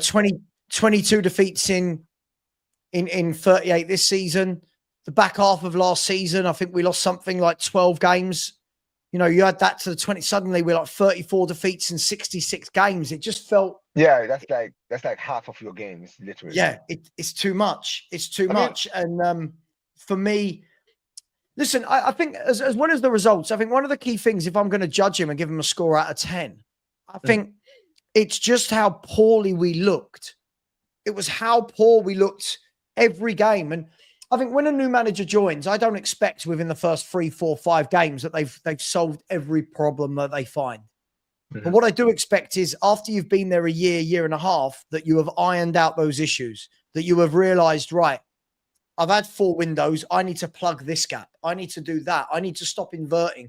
I need to stop the high line. I need to, and he never did. He never did. He just did the same thing every week, and I hated it. I would say the only time he actually really adapted to a game was probably in the Europa League final. Yeah, I think that, like, funny enough, because I was like the first time I watched you guys, I was like, wow, Ange actually is not playing. He actually is trying to protect this lead rather than actually trying to go forward and try to get more goals because he knows. I mean, listen, I'll say this now, right? At the end of the day, the guy, he kind of put his neck on the line. He said, listen, I win stuff in my second season, right? Yeah, it was a terrible season. At the end of the day, he did win a trophy. It's a European trophy, whether it's a first rate, second rate, whatever you rate a trophy. A trophy is a trophy. And look, at the end of the day, I would say, for more than anything else, and obviously I'm not speaking for you because you're a Spurs fan, right? But yeah. for a lot of Spurs fans, you guys have seen the Pochettino era where you guys were competing for the league, right? You guys were in Europe. You guys were one of the scariest teams in Europe. Like, you were actually very feared around that time, right? But you never brought the trophies home. You brought guys like Conte, who were serial winners, Mourinho, who was a serial winner. You guys had so many different winners, and they never got it done in the end, right? And I feel like for a lot of Spurs fans, it was just the idea of just winning something, just having the feeling of winning that they had missed so much that Ange brought back. And I feel like a lot of people, and I don't know about you, but because maybe for you, maybe now, but I feel like with Ange, just taking away that burden of knowing that, okay, we finally ended the drought, right? Now we can actually like relax and actually now look forward to that, the next few years and the next few seasons and see how what we can do from here. Like, that's one thing I would give Ange credit for more than anything else, because he did end the drought. Now you guys don't actually have to think about that thing hanging on your head. He did, and I think you've hit the nail on the head there. The problem was what we had to do. So, like somebody said the other day, it was like robbing Peter to pay Paul. So what we had to do to win that trophy, according to Ange, was be so bad over here, so bad that everyone forgot how bad we were. Now, for me, I don't see any reason, Omar, as when you look at the team Spurs actually had to play to win that trophy, I don't look at those teams and go, oh, I completely understand why we were so bad in the league to do that. Right. We weren't, we played the worst Man United team I've seen for, I would say, 30 years. Definitely 35 years. We played an okay Frankfurt team, but let's be fair. Frankfurt pre-Mamouche and post-Mamouche, 2 very different teams. Before Mamouche left, they were flying. Since Mamouche left, they've been very, very ordinary. Then you look at Bodo Glimt, AZ Alkmaar. When I look at these games, I say to myself, is that a reason why you can justify being the worst team in the Premier League other than the 3 that got relegated? For me personally, I don't think it is, Omar. That was the problem. So I think, yes, the trophy took away some of that kind of awful form. Yes. But purely because we hadn't won one for so long. If we were a team that won a trophy every 3 or 4 years, I think the whole fan base would have been like, what is this? Like, this is awful. Just my opinion. So here's the thing. I'll tell you this from an unbiased point of view. I've understood, because obviously I've spoken to other people who were Ange who wanted Ange to stay. Now, I remember I was actually speaking to some of them, and this is what I was saying, right? At the end of the day, I see why some of them are the way they are, because for them, it was more about winning trophies. Because for them, they've seen Spurs challenge for league. They've seen Spurs, be one of the best teams in the league and never won anything, right? And they always, and it became a running joke, let's be honest, for Spurs fans, that, they had their greatest era. They were one of the most feared teams, and they still couldn't capitalize and win something during that time. So for many of these people, a trophy was the thing that they were looking for to just kind of get that, knife off their heads. You feel me, right? Yeah. Dangling off their heads. So that's, and listen, that's all great and good, but you do have a good point, and I even alluded to this when I speak to them. Like, listen, I think if let's say you guys finished outside top 4 or top side of Europe, let's say you finished 8th this season, right? And then you won the Europa League, I don't think Ange would have been sacked. I think we would have said, oh, well, listen, it was a poor season. We wish we were kind of like, challenging for Europe in the league, but we weren't so bad, right, that we lost 20 games this season. And I think that's, for me, why I see why the club decided listen, the trophy is not enough. You understand what I'm saying? The trophy is not enough. You lost 20 games. This is Spurs we're talking about. We had injuries. Don't get it twisted. You guys had injuries. You had 22. all of this. 22 games, exactly. And people try to make the excuse of injuries, this and this. I've always said this. I'm like, listen, even with injuries, respectfully, you guys were so easy to play against. And that is not something you should really align with Spurs, right? Like, I get it. Like, certain teams, you can't, man for man, you can't challenge against them. But the problem is, you guys were losing to teams like Leicester. Like, we've seen Leicester under Van Nistelrooy. Like, come on, they were getting battered by everybody. And then Didn't you yeah? guys Like, lost I don't think Leicester won a game for like 16. I think they won 1 in 16 and was against Spurs. And this is the problem. And that, This is the problem. There were too many games where really poor managers were outsmarting Ange Postecoglou because they knew what he was going to do. And listen, people are saying don't downplay winning the trophy. It's not about downplaying it. I would bloody expect Spurs to win it. We didn't play anyone of note. Not Right. anywhere throughout that tournament did I say, oh my God, this team are knocking us out. I thought we had a very nice run. But look, we've got that, we kind of got that chip off our shoulder now. We've won the trophy. He did that. That's great. But listen, Daniel Levy said it in his statement. Yeah. He took 78 points from 66 games. You can't do that. You can't that's do poor. that. You're going to get sacked. And he was.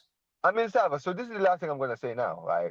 So, Angie now is gone. You guys do have Thomas Frank, who, let's be honest, right? Yes, he did a great job at Brentford, but this is a step up, right? You're now playing, now you're managing Spurs. And the expectation of Spurs now is, at the bare minimum, challenge for Europe. You understand what I mean, right? That's a bare minimum at a club like Spurs. Now, for a lot of people who are critics of Thomas Frank, a lot of it has been apparently that he hasn't won anything in his whole career. And, he's been a manager for a while. You understand what I mean, right? He's managed some mid-table teams. He's done a great job at Brentford, but Brentford is Brentford. You understand what I mean, right? So for you, having this new manager in who, let's be honest, right, is not an experienced winner. He did it like the biggest job that he's going to have in his career, right? What is your honest expectation from him coming into the job now at a club like Spurs? First of all, make us look like a football team. Coach a team. Give us a formation. Give us some tactics. Make us look like the players that are going out onto the pitch have trained with each other all week. Listen, it's really difficult for me to sit here and say what my expectations are in year one because I want to see the transfer window. I mean, if we keep signing kids, then I'm not going to have a lot of expectations whoever's in charge. Right. If we go and sign some Ezes and Embuemos and those types, then my expectations change. But for me, I need this guy to bring some feel-good factor to the club. The fans, it doesn't matter. All these fans that are pretending they don't mind losing 22 games because we won a trophy. Who wants to watch their team lose every week? Like, I don't want to watch my team get battered every week. So for me, bring some consistency to the way we play. Get the defense organized. Let us see that there's some shape in midfield. Let us see that what you've worked on midweek is actually translating onto the football pitch. And these are all the things that Ange didn't do. We get to a game at the weekend. We'd start the game within 2 minutes. The opposition, one ball over the top, and you go, right, well, that's how you beat Spurs. And Ange never changed it. And they'd had all week to work on things. So at the end of the day, I want him to bring some feel-good factor, some organisation, some structure, and start moving us up that table. Just start moving us up that table. And how good can he do? Take the cup seriously? Yeah, I mean, listen, I think it's going to be interesting this year to see how we balance it all. You've got the Champions League this year and the Premier League and the 2 cups. We can't compete on all 4 fronts, but I know that we won't lose 22 league games. So hopefully not. Hopefully not. Man, I'll cry if we lose 22 again. No. Yeah, but listen, good luck to you this season. I'll definitely be keeping my eye on Spurs this season. And listen, at the end of the day, look, the way I see it is, listen, it may have not been great for Ange, all round, but I'll say this about Ange. At the end of the day, listen, he can be shameless if he wants to. He can be, listen, hey, I lost 22 games, but I told you guys I was going to win a trophy. I said I was going to win a trophy at Spurs, so guess what? I technically talk the talk and walk the walk, didn't I now? But Look, listen, he can say that. I think the problem is, and just before I get my next guest on, I think the problem that you've got is everyone talks about the one thing that he said that he got right. right. No one talks about all of the other things that he just got very, very wrong. But Yeah. listen, maybe one day I'll jump on your channel as well. Next time I see Oh, you yeah, live, for I'll sure. join in. We'll Listen, thank definitely you do very much. something. If we do see you guys in the Champions League next season, we're definitely gonna do something together. Yeah, definitely, man. Definitely. Listen, Hey, you. Flick versus Barcelona. Jeez, you guys better make sure you fix that defense, because let me tell you something. Our attack is not. You don't want to see this attack if you guys don't fix that defense of yours. That's all Yeah. I'm saying. Oh, I don't want to see any attack when we've got the defense how we played last season. Yeah. But listen, thank you so much for coming on, my man. I really appreciate that. And I'll speak to you soon. For sure, man. Take care, bro. See you later. Take care. And I'm going to bring on my last guest of the evening, DJ Paul, before I send you all over to Tottenham away. I might go live a little bit later to talk. I might go and do some research about this Japanese kid, and then do another show a little bit later. Big up to Paul. How you doing, my man? Hey, Savva, how you doing, man? I'm It is. good. Let me tell you before you answer how I'm doing. Right? It is sweltering right now. It was rain, and then all of a sudden it is 97. Oh, where are you? Where are you based?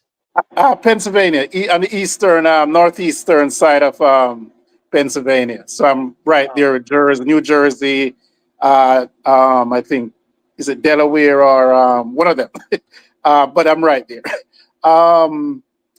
So let me start here. And you and I have a lot of exchanges that are written.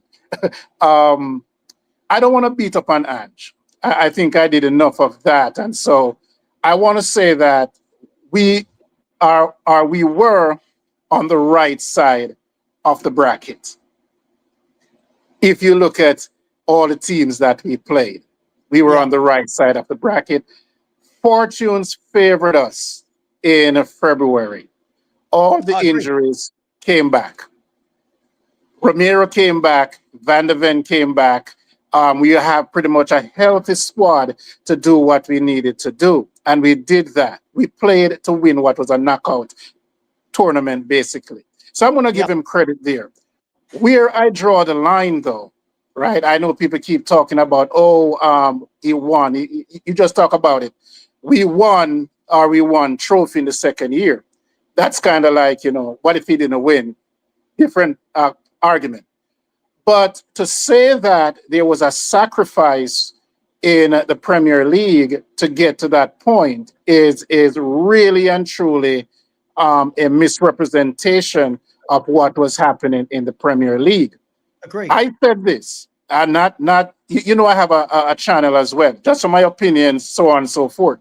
And I said this in October, right? At the rate that we are going, right, I am going to find it very, very hard to get to 52 points. That was my first statement. It's there recorded. Anyone can go see it on the Rude Boy Sound. It's right there. And so we start looking at how he was playing. And even then, when he said that, this is who we are, I was leaning towards being Ange out. And then I said, holy crap, I got to support this guy because he's going to double down and he's going to make what he's doing better. And therefore, we are going to do better. But it turns the opposite way. He continued to run those fullbacks up. And we went over this a long time. But I don't want to beat him up beyond the fact that he was just selling sand by the seashore because he won the Europa. Now, what I really want to talk about or ask you is the transfer. Do you think we can get Eze by himself, or do we need to get Eze for what he brings, and then we still have to go out, keep Intel in mind that we need to get someone who can be a defense buster like a Semenyo? Great question. It's a great question. Listen, we should be able to do both. We should be able to do both, right? Look, you've got Daniel Levy sitting there last week saying all these lovely things, saying that failure isn't an option and it hurts when we don't win. Then we shouldn't be compromising. Well, we can get one or the other. You know, at the moment, so far in this transfer window, it looks like we've spent £5 million, which will be on that the Japanese kid we've just signed. And I'll be honest, I'm not going to say too much about him. People are asking me to. I want to go and watch him play. Like, I feel like it's really wrong of me to go, oh my God, he's shit. I haven't seen him, right? He might be the best player in the world. I don't know, right? I think I'd love to think that we're going to go out and get an Eze and a Semenyo, for example, and a Kudos, or whoever that winger type is. I think we need quality on both sides. I think the problem that we've had for too long, I don't know if you agree with me, is we keep signing wingers or wide forwards. None of them are very good. They're all very much more of the same. They're all very much, he's okay, but doesn't really raise the standards. I think if you went and got a Semenyo on this side, that is by the way, I'm on the other side, so this is the right for me. If I would have got Semenyo here and Eze there, and you got Maddison in there, suddenly that revolutionizes for me the way that we attack. Suddenly that makes the opposition for me go, Spurs are dangerous. Spurs have now got 3 players that when they get the ball can all hurt us for different reasons. Maddison is the playmaker, Eze is your maverick, and Semenyo is your direct, strong runner. I think that's what we need. We need unpredictability. So I think we should be getting both. But for me though, Savva, in terms of looking at the team, and I'm going to stick with Eze for a minute, because I said that for the sake of the argument, right, the sake of the conversation, is that if I have a choice to take Semenyo or Eze, I would have taken Semenyo. Here's my over Mbeumo as well, because I'm putting both Eze and Mbeumo in the same category, right? And for the fact that we have James Maddison. So have that visual, and the reason why I'm saying this.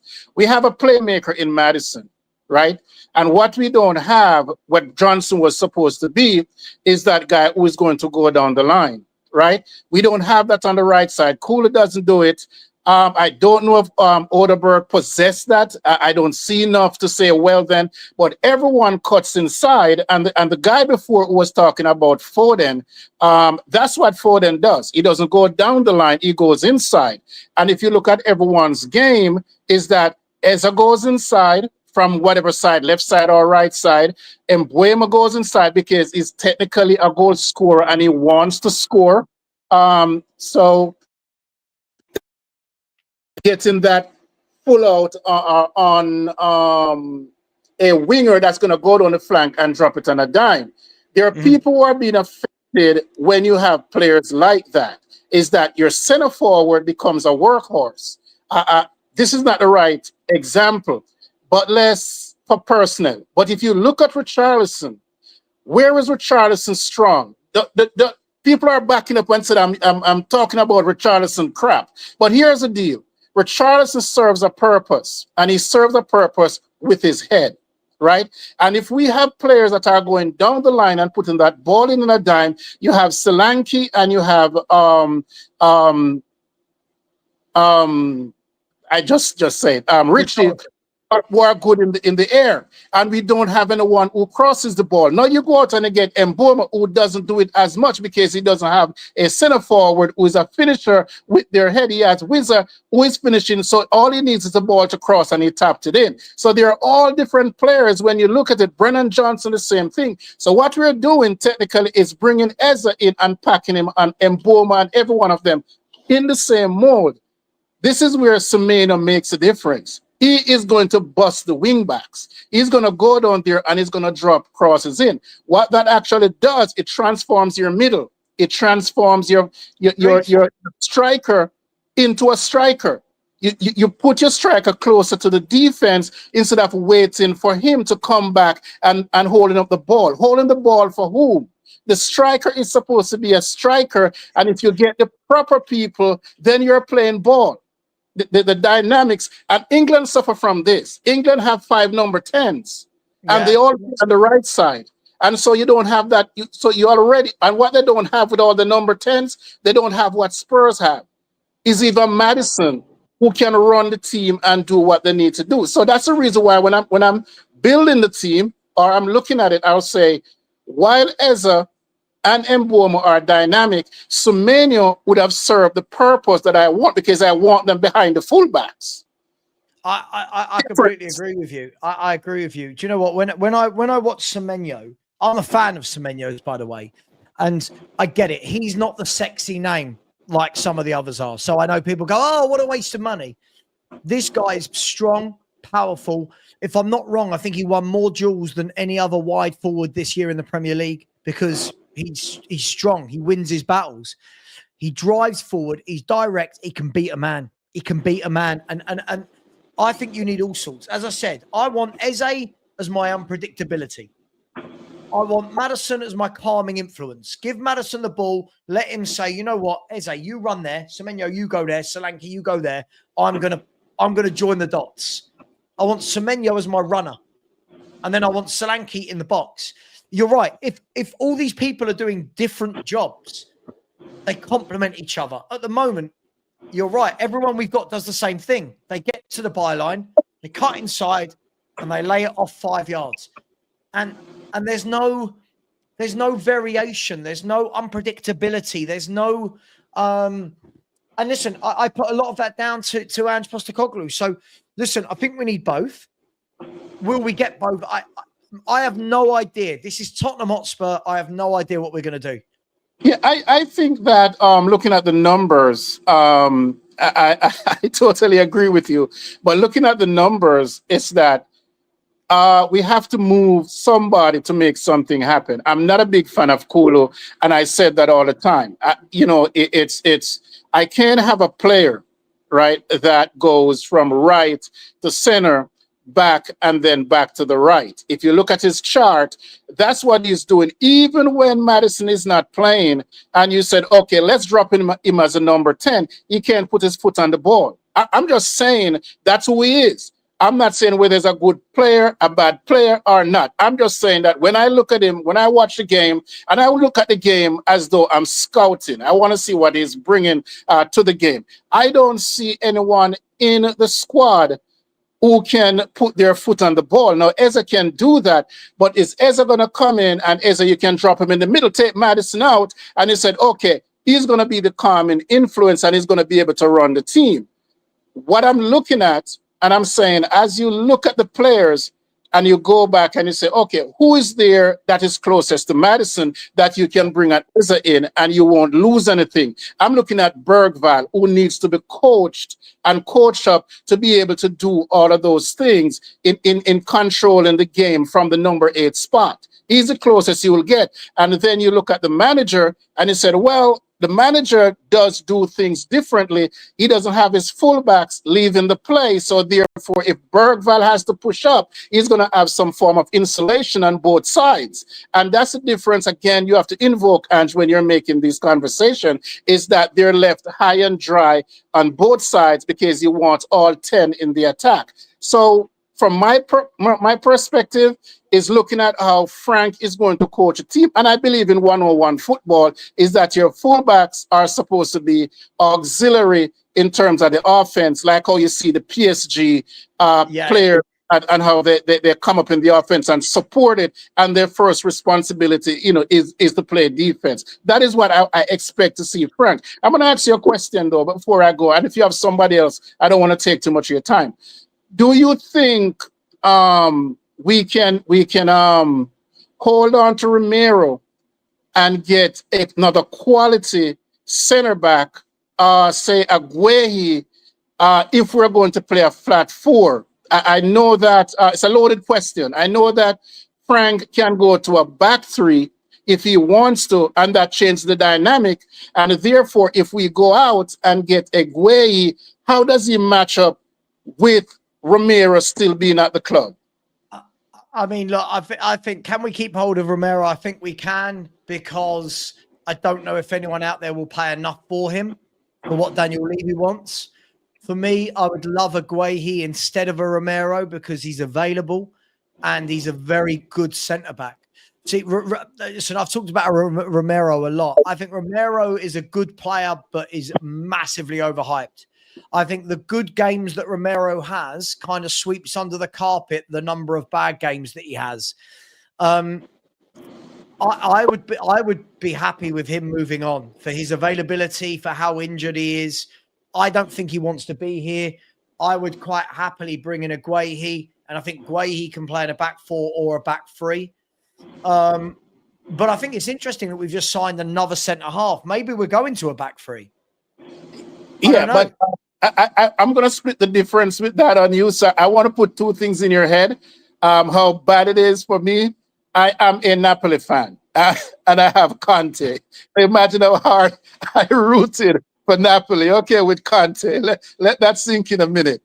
I'm also an Argentina fan. I root for Argentina, and I have Romero. So we're going to split the difference there as well. I don't mind Romero. I think winning, and the number two on that part is that having a Van de Ven next to him, I think the trust level goes up a notch. I think the errors that he makes are overcompensating of wanting to be that guy, and also this too, Savva.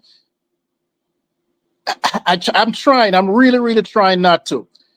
The way Ange plays, there are too many gaps and openings, and you have to run 30 yards to the right before you make contact with the winger, and your fullback is always facing his goal, and so you leave the center backs on an island so often that now if you get a manager in who, like you said, who's going to pull those fullbacks in and said play with the ball in front of you, how different is Romero going to look? How much more valuable is I saw this guy under contract as well.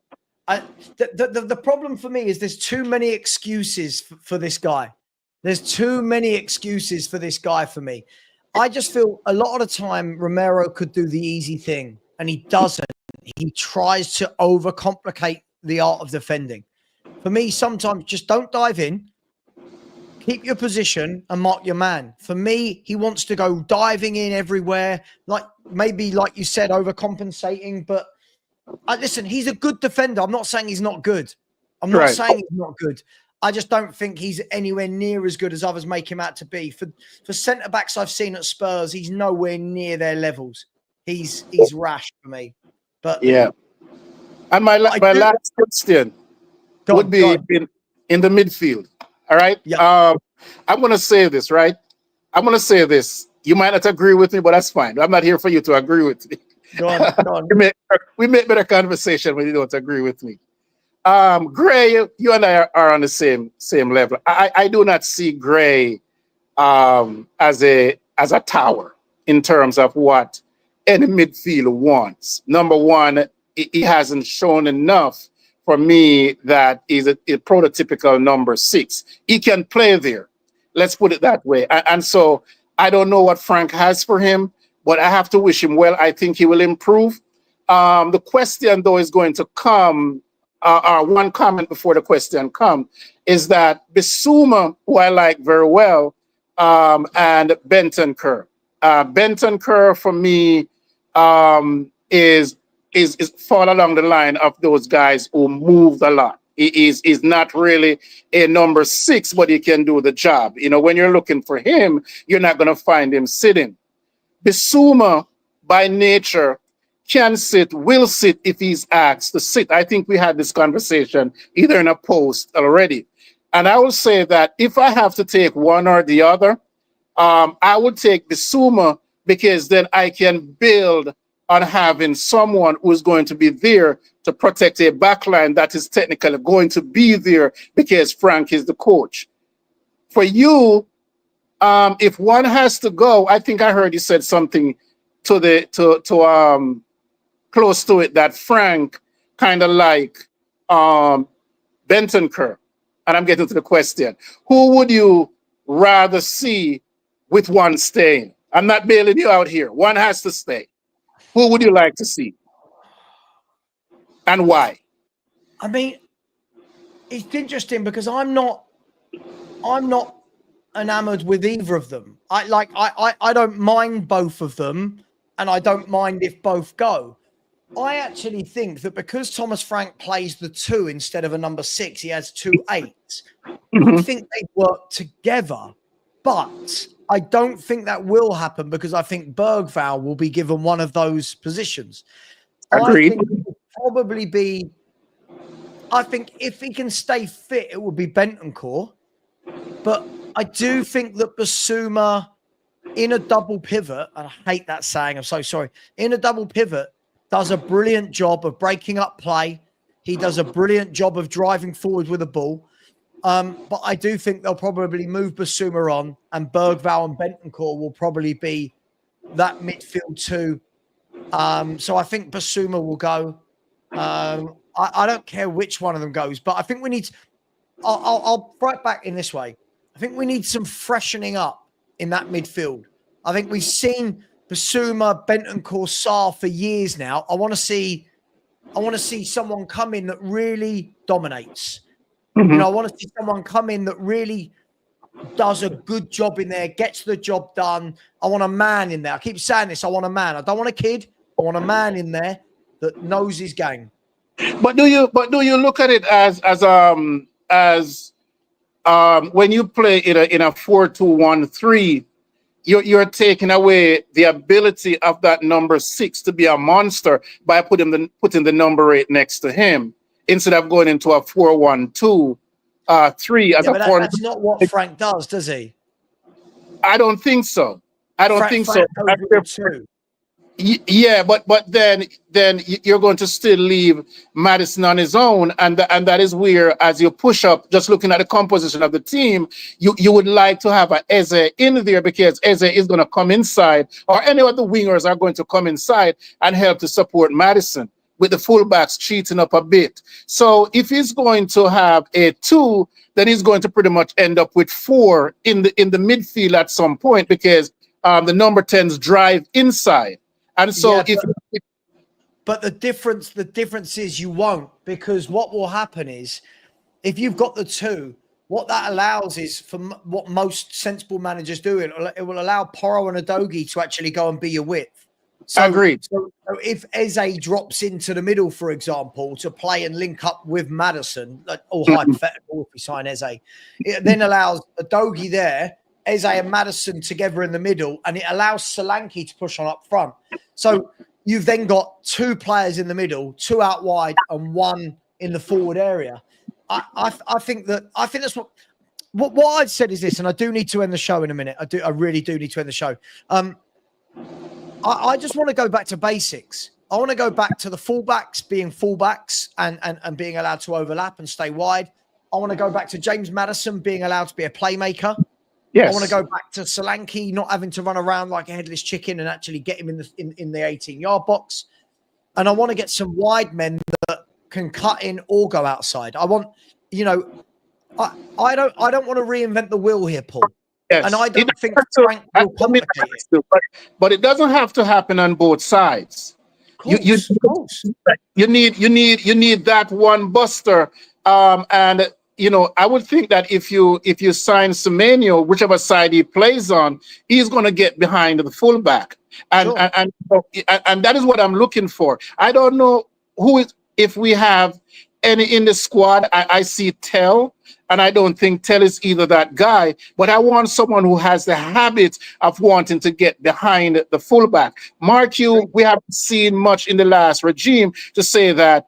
This is what will happen to have the wingers coming inside and the fullbacks going down. I don't like that. I want my winger to go down there and the fullbacks come inside to support to make the middle stronger. And that is why I keep beating the drum. I would like to see Semenyo. Let me throw a name out there at you for the center forward. That Frankfurt center forward, I would love to see him. That covered for Marmouth.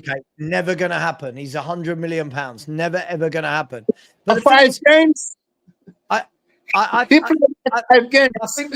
what you've got to do, though, is from what you've just said there, you're now doing exactly what Ange did. You're constantly throwing your fullbacks into midfield, and all they're doing is now clogging up the space. You've now got 2 centre mids. The fullbacks are in there. Madison's in there. I think we need width. We need some width. But listen, Paul, I really do need to end the show. I've gone over by 20 minutes. I appreciate it all the time, man. I love you, man, and take care.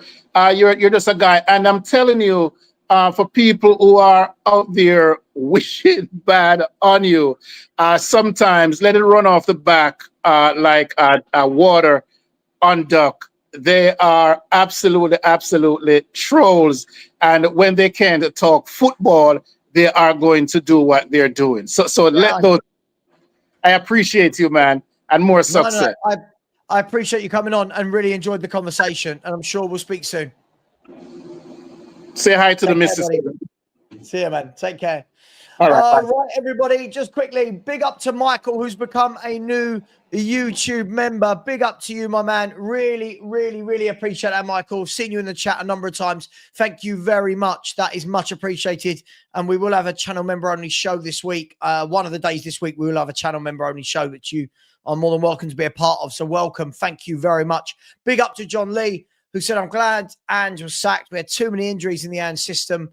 But Thomas Frank have some kind of system for our club. Well, listen, that's what Thomas Frank's been brought in to do, right? He's a coach that will set a team that won't be wide open. He won't have square pegs in round holes.